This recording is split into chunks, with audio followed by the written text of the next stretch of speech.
बिस्मिल्लाहिर्रहमानिर्रहीम। इकराम पीटीआई की हुकूमत को 3 साल से ज़्यादा का अरसा बीत चुका है। इन 3 सालों में बहुत से नशीब अफराज है, बहुत ही हुकूमती ईवानों में बांगो बाला दावे भी किए गए, आवाम को रिलीफ देने के भी दावे किए गए और आवाम को बहन सहूलियत दिलाने के भी मुतअद्दिद बार वादे किए गए। लेकिन मुल्की मईशत समेत हुकूमती तमाम तदबीरें उल्टी ही गंगा में बहती नजर आई। आज इस मौजू पर बात करने के लिए मेरे साथ अलीपुर चट्ठा में जो मरकज़ी अंजुमन ताजरा के सदर हैं एजाज़म संधू साहब, उनसे बात करेंगे। जी संधू साहब अस्सलाम वालेकुम।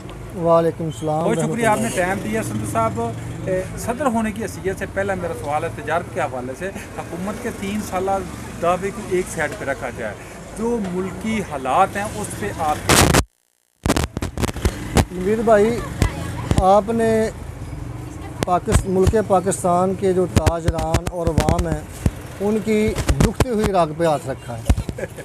क्योंकि इनकलाब पीटीआई हुकूमत जब आई थी, लोगों के इससे तवक्कुआत बहुत ज़्यादा बस्तकान थे, लेकिन जो रफ्ता रफ्ता नमक की कश्ती की तरह बह गई कि सुबह दावा और किया है, लेकिन जब दावे के साथ उसका रिस्पांस मिला नहीं, उसके एंटी काम हुआ है। 3 साल के अरसे में ये किसी से बात अब छुपी नहीं रही है कि हर आदमी हुकूमत की पॉलिसियों से नाराज़ खफा नज़र आ रहा है। इसी तरह ताजरान हज़रात हैं कि जो दुनिया का सबसे जो ना बहरान तरीन जो गुज़रा वक्त वो ये वक्त है, जिसमें अगर हमने एक चीज़ ली ना 50 रुपये और हमने 55 रुपये वो सेल की है, जब वो ख़त्म हुई है तो उसका रेट 70 रुपये हो गया। बजाय के दुकानदार ताजर को रिलीफ मिले, उसने अपना जो जमा पूंजी है वो अपने कारोबार में डाल के बजाय नफ़े के नुकसान उठाया। यानी अपनी वो जो है अपनी डूबती कश्ती को किसी न किसी तरीके से सहारा दे रहा है।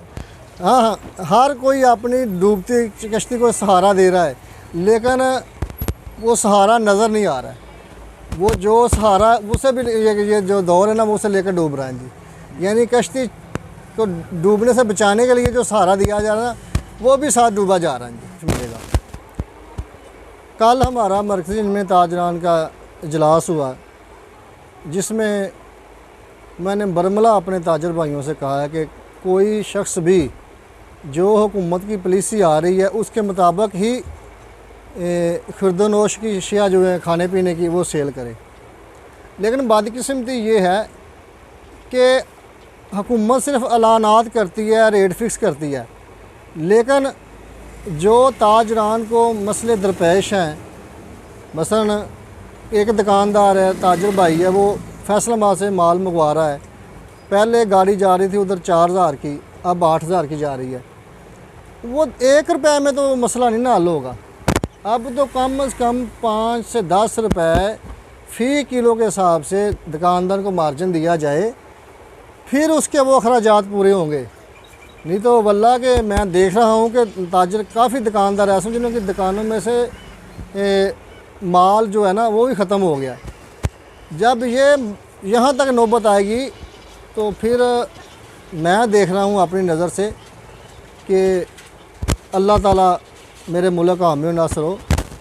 यहाँ तो एक खूनी इनकलाब की ये ना बात हो रही है जी। इस मामले को देखते हुए ग्रास लेवल पे उन्होंने टाउन कमेटी, म्यूनसिपल कमेटी में उन्होंने एक मजिस्ट्रेट के इख्तियार दे दिए हैं कि कोई चीफ ऑफिसर कमेटी को या इस लेवल पे उन्होंने इख्तियार दे दिए कि बाहमी इत्तफाक़ राय से कोई चीज़ तय हो जाए ताकि ये माहौल ख़राब ना हो। इसके हवाले से आप क्या कहेंगे?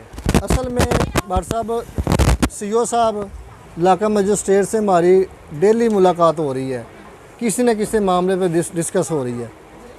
वो भी हमें ब्रीफ़ करते हैं, हम भी अपने मसाइल को उजागर करते हैं, उनको बताते हैं।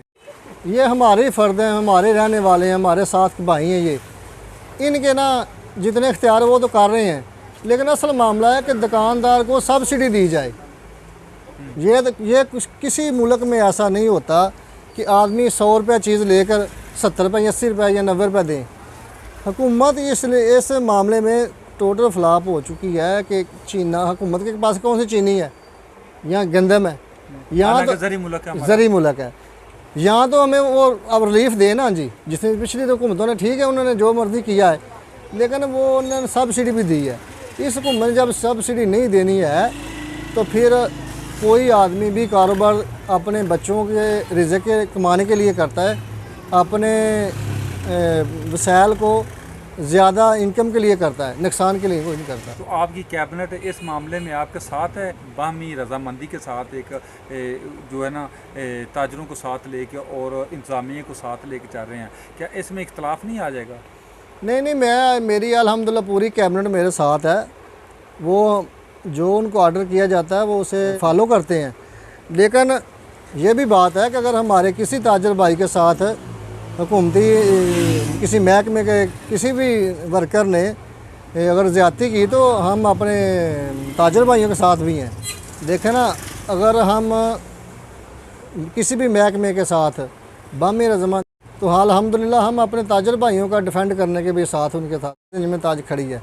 ये नहीं है कि ताजरान अकेले हैं, अगर हम हुकूमत का साथ देते हैं तो हमें अपने हकूक़ के लिए लड़ना भी आता है। ज़रूरियात जात की माँ है, इसमें सिक्योरिटी हैप्स भी होते हैं, इसमें सिक्योरिटी के मामलात भी होते हैं, चोरियाँ डकैतियाँ भी होती हैं, तो आप इस हवाले से क्या कहेंगे? देखें ना, हम मुसलमान हैं, कुरान में बताया गया कि लोगों ने भूख की वजह से अपने बच्चों को कत्ल किया है और अल्लाह ताला ने उन्हें मना किया। लेकिन जब भी किसी चीज़ को ज़्यादा दबाया जाता है वो ज़्यादा दिन दबाई नहीं जाती। हमें महंगाई की चक्की में पीस पीस के अब बिल्कुल दबा दिया गया है।